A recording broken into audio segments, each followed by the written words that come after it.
المركز الثاني، انجاز تاريخي للنادي المصري السنه دي. متهيألي مبروك كابتن ابراهيم. الله يبارك فيك يا كريم. الحمد لله الحمد لله. اخبارك ايه؟ تمام الحمد لله. وحشني والله. ربنا يخليك. انت اخبارك ايه؟ كله تمام يا كابتن ابراهيم الحمد لله.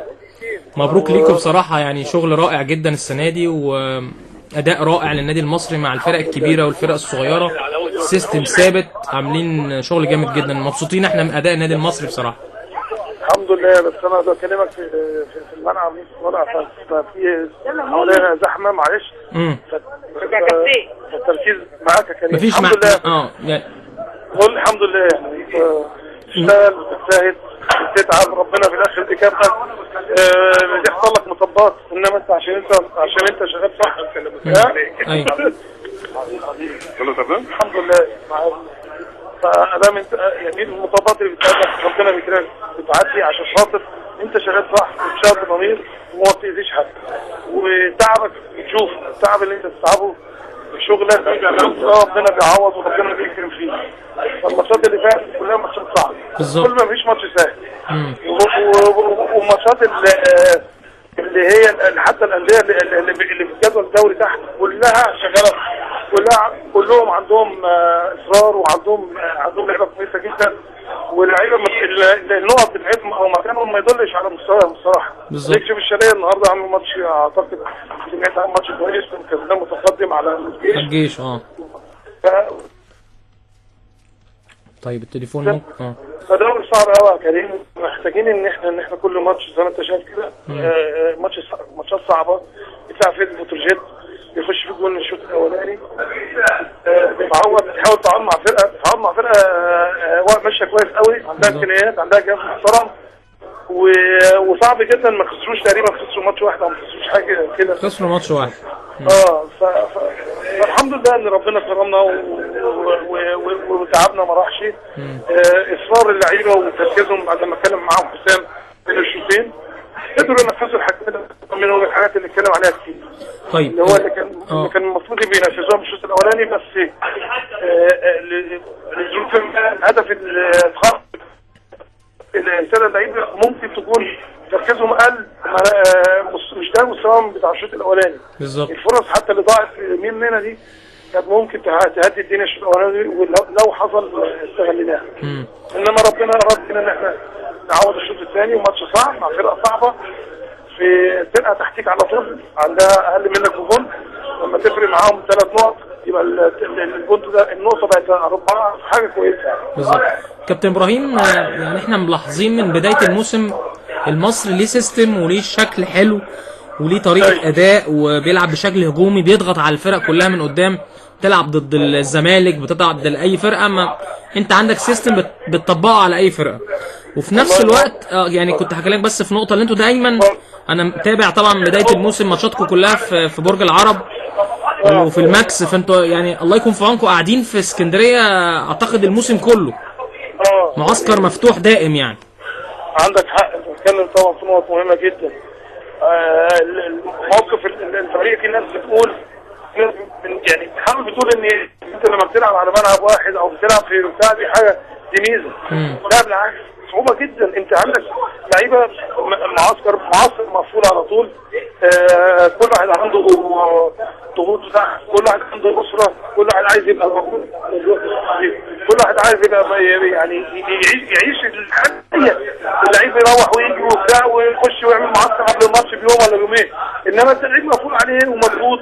وبعدين انت المسافه بينك وبين بورسعيد عشان تيجي على برج العرب فيها 5-6 ساعات، عشان تروح تاني 5-6 ساعات. الماتشات كل 3 ايام. فطبعا الموضوع صعب جدا يا كريم. بتضطر انك انت تقفل على اللعيبه كويس، بتضطر ان انت يعني حتى الاستشفاء بيبقى وقت ان انت ما ينفعش ترجع تاني. زي ما بقول لك هتاخدها يوم رايح ويوم عشان تقدر لو انت عايز تقعد في بورسعيد او تشتغل في بورسعيد بالظبط. احنا يعني اللعيبه الحمد لله جدعان رجاله، متحملين المسؤوليه، مقدرين الظروف.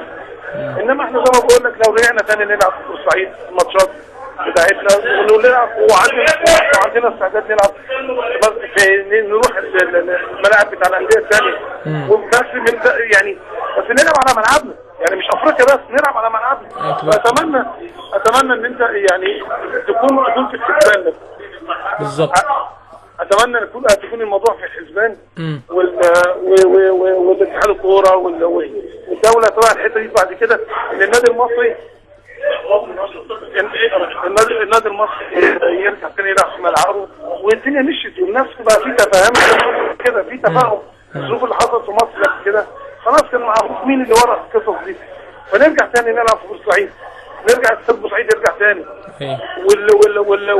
والبتاع الصعوبات السفر والصعوبات الماديه على النادي المصري بقت كتيره جدا. معسكر على طول وايجار ملعب ب 90,000 جنيه ملعب برج العرب، ده صعب قوي يا كريم. صح. يعني انت يعني ما حدش يستحمله، ما فيش حد يستحمل الكلام ده. بالظبط. طيب احنا شايفين ان انتوا ما شاء الله ماشيين كويس، يعني هل ممكن المصري ينافس على الدوري السنه دي ولا شايف لسه؟ احنا عارف يا كريم، احنا لما بنخصص المنافسه والحاجات دي احنا بنفكر في حاجه كويسه زي السنه اللي فاتت، تحاول تشتغل بعد كده كشف الحساب تشوف انت وصلت لايه، تحوش فلوس في جيبك ما تضيعش بعد ما تشوف هتوصل لايه. انما البطوله صعبه قوي، يعني بطوله الدوري اكيد صعبه، اكيد في مقاومات محتاج ثانيه موجوده محتاجينها. عندك المقاومات موجوده في انديه زي اهلي والزمالك، فالموضوع بيبقى صعب برضه. انما احنا عايزين نستفيد ان شاء الله الفتره الجايه. تقول ايه الجمهور بورسعيد النهارده بعد ما وصل النادي المصري المركز الثاني، وهنستنى ماتش المقصه اللي هيتلعب دلوقتي عشان نشوف المصري هيثبت في الثاني ولا هيبقى ثالث؟ لا ان شاء الله نبقى ثاني باذن الله، بس زي ما بقول لك احنا لسه مشوار طويل قوي. يعني مشوار طويل وموضوع لسه فاضل بعد الدور الاولاني والدور الثاني كله، مشوار طويل. واحنا زي ما بقول لك مش هنبص احنا بنبص ان احنا نجمع نقط ان شاء الله. مبروك يا كابتن ابراهيم، وكابتن سامي الشيشيني وكابتن شادي محمد بيبلغوا تحياتهم. طبعا تحياتي لسامي وشادي. مبروك ربنا يوفقكم وبرنامج يبقى ان شاء الله. الله يخليك، وسلامنا للكابتن حسام والجهاز الفني واللعيبه، ويعني بنبارك لكل بورسعيد الفوز النهارده. حبيبي الله يبارك فيك، الله يسلمك. مبروك كابتن ابراهيم حسن، من الشكر طبعا مدير الكوره في النادي المصري. انتوا دلوقتي بتسمعوا استاد كورة FM مع كريم حسن شحاتة، كابتن سامي الشيشيني، كابتن شادي محمد.